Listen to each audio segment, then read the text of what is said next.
Door to door પ્રચારમાં નીકળ્યા છીએ. લગભગ 70% વિસ્તાર પૂરો થઈ ગયો છે, 30% બાકી છે. ત્યાં પણ અમે જાવીશોને ખૂબ સારો પ્રતિસાદ મળે છે.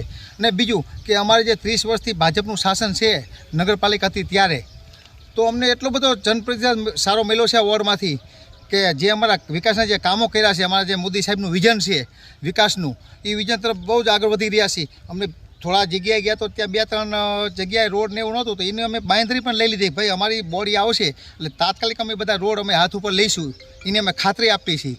અને બાકી તો બધા લગભગ 70-75 રોડ તો અમે અમારા જે આની પહેલાંની બોડી હતી એને કરી નાખ્યા છે. હવે 25-27 રોડ અત્યારે બધા છે કે ભાઈ ટેન્ડરિંગ મંજૂરીમાં છે ક્યાંક ને ક્યાંક. અને એ બધા કામ તો થશે જ, પણ નવી બોડી આવશે તો અમારા જે અમારો ભાજપ સરકારનો મંત્ર છે વિકાસનો, એ અમે આગળ લઈ જાવ છીએ, એને અમે પબ્લિકને ખાતરી આપીએ છીએ.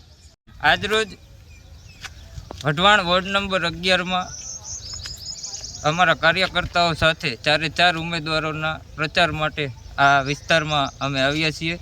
અને ઘણા બધા લોકો જે નરેન્દ્ર મોદી સાહેબની સરકારમાંથી અહીંયા જે કામ થયા છે, જે વિકાસના કાર્યો નગરપાલિકાએ કર્યા હતા, એના માટે આ 4 ઉમેદવારોને જનપ્રતિસાદ ખૂબ જ સારો મળી રહ્યો છે. લોકો સામેથી બોલાવી અને આ લોકોને વધાવી રહ્યા છે.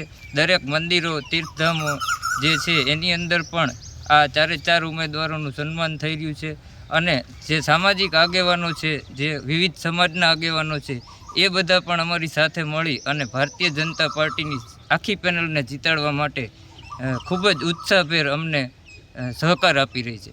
અમારા જિલ્લાના અધ્યક્ષ હાર્દિકભાઈ ટમાલિયાની અધ્યક્ષતામાં અને અમારા મુખ્ય દંડક જગદીશભાઈ મકવાણાને માર્ગદર્શન હેઠળ આ સમગ્ર 11 વોર્ડની પેનલ જંગી બહુમતીથી જીતશે એવો અમને વિશ્વાસ છે.